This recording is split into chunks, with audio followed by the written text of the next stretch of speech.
Yeah, we're just going on. Part 17, Saigyo Poems.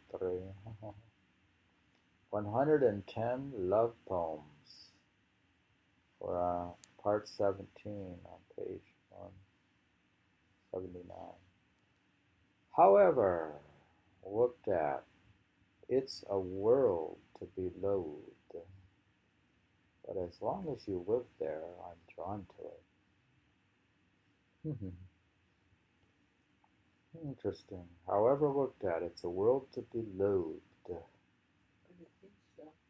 be hated or despised, because it's like saying the world is like a painful, terrible place. But as long as you live there, I'm drawn to it. What he's saying is the materialistic life is like messed up, but as a Buddhist. But he's saying as long as you're there, you should at least be in it and pay attention. He's attracted to beauty. Right? So don't be like the nasty person that says, I hate the world. He says, be there. Be there, be enlightened, and enjoy the beauty. That's a love poem, right?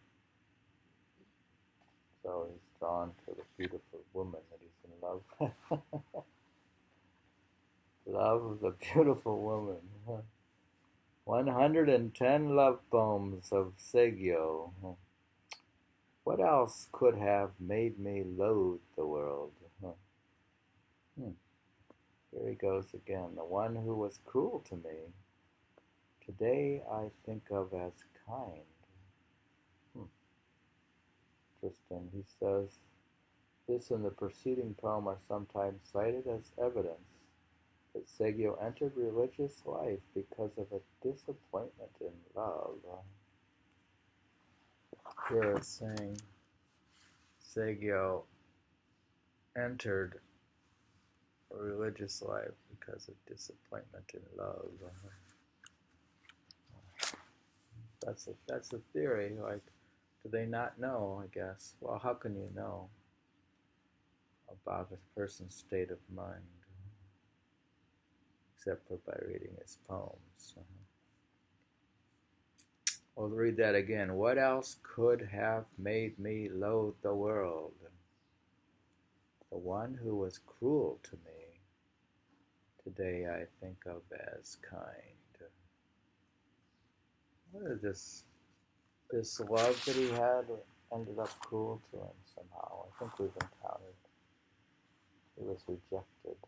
Okay.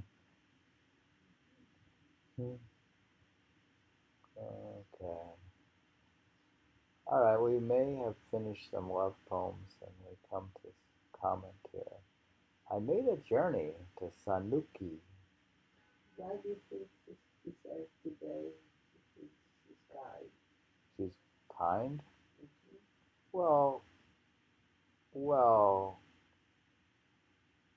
kind to, well, he wouldn't have turned to the religious life and wouldn't have his solitude and his enlightenment and all his things, his beauty. If he hadn't turned away, I guess he's not necessarily unhappy that he had a love, but it's lost. He's not unhappy about it. He's glad that he's in the woods alone. He's so glad he made it to the woods alone. Are you kidding? The life in the court back in the capital must have been horrible. Anyways, I made a journey to Sanuki and at a place called the Court of Matsuyama, searched for the spot where the retired emperor resided, but could find no trace of it. He writes, that ship that came washed on the waves of Matsuyama, in no time vanished into nothingness. It's interesting, Basho complains about how things from the past have gotten grown up by weeds and disappeared, and you can hardly find them. And he's saying the same thing about something prior he's looking for. They all like to they all respected history and they admired. What was it they liked? They were like archaeologists, or they were like they studied history. They studied the prior poets. Here he says, that ship that came washed on the waves of Matsuyama in no time vanished into nothingness. It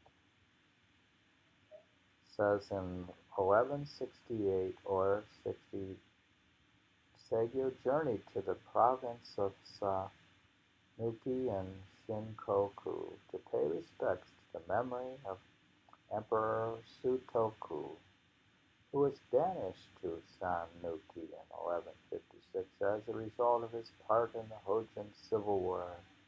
He died there in 1164.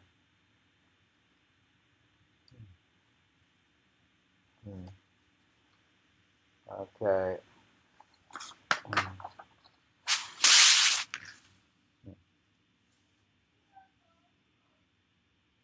This one is called Miscellaneous Poem. The waves of Matsuyama, their aspect is unchanged, but of you, my lord, no trace remains. Now, it was like it's saying there's no trace of the word, but the waves are there. The waves of Matsuyama, their aspect is unchanged, but of you, my lord, no trace remains. Now, in the same province, on the mountain, near the place where the dashi lived, I built a hut and lived in it. I wrote this when the moon was exceptionally bright, and I looked out at the cloudless sea. He writes, I look out from the cloudless mountain at the moonlight on the sea, its islands so many rents in a sheet of ice.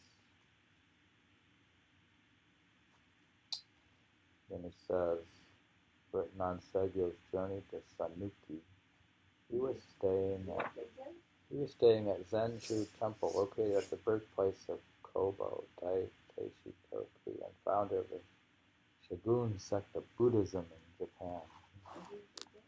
I look out from the cloudless mountain at moonlight on the sea, its islands so many rents in a sheet of ice.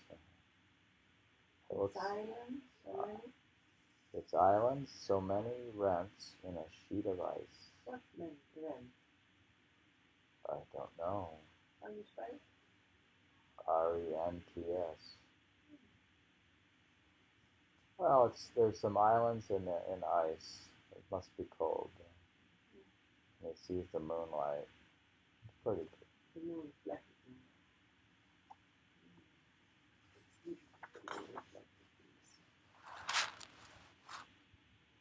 Here we have more miscellaneous poems.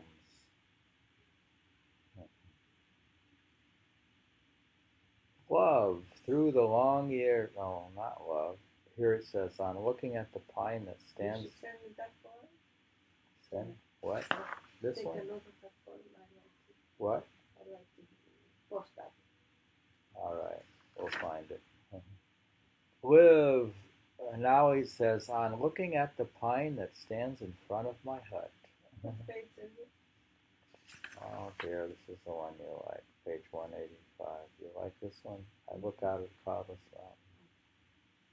Ricky likes it. I put an H. That one you'll post and become famous.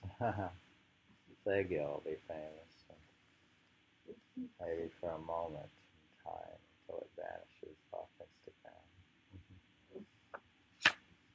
Vanish. You think it'll be beautiful for a moment? Live through the long years, pine, and pray for me in my next existence. I who have no one to visit the places I once was. Saigyo is now visiting the site of Kobotashi birth.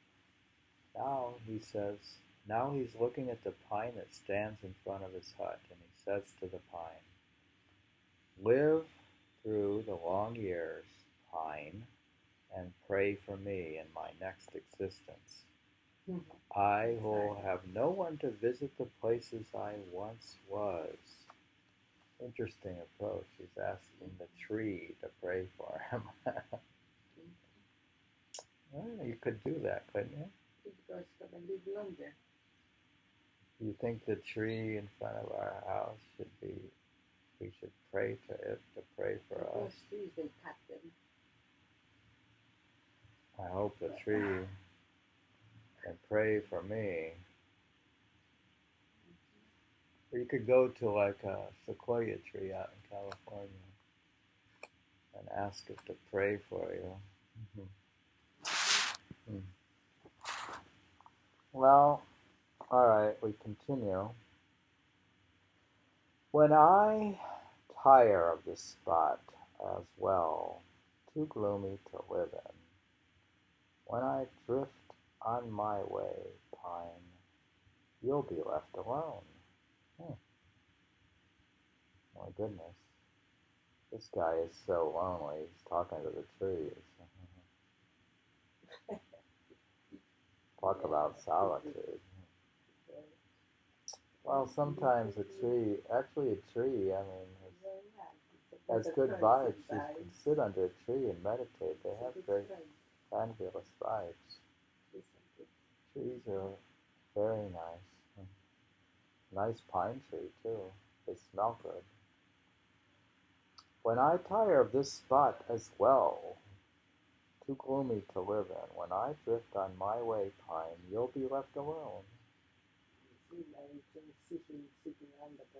He likes his friend as a pine tree, I think.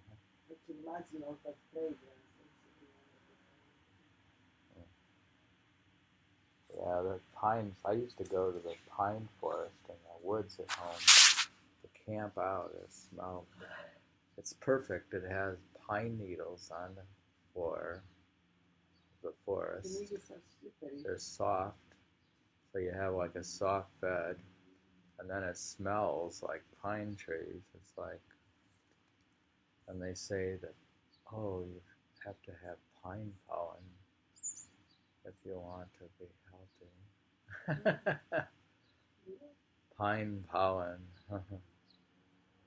Then you're supposed. I'm supposed to be under the pine and sleeping on the pine needles. Why don't we get honey from?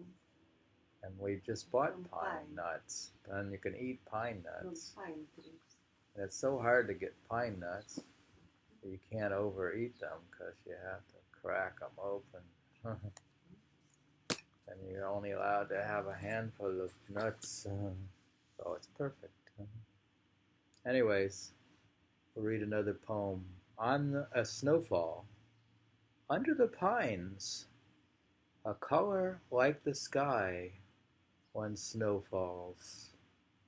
The rest of the mountain trail, one swath of white cloth. Here, this is the poem was written when Shego was living in a retreat in a hut in Sensutsu. He says again, on a snowfall. Under the pines, a color like the sky when snow falls. The rest of the mountain trail, one swath of white cloth.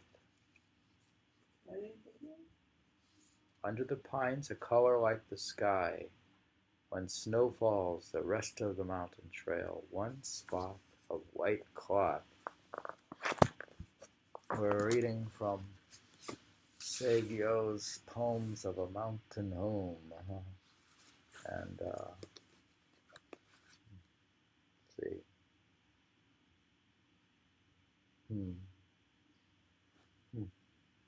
Very good.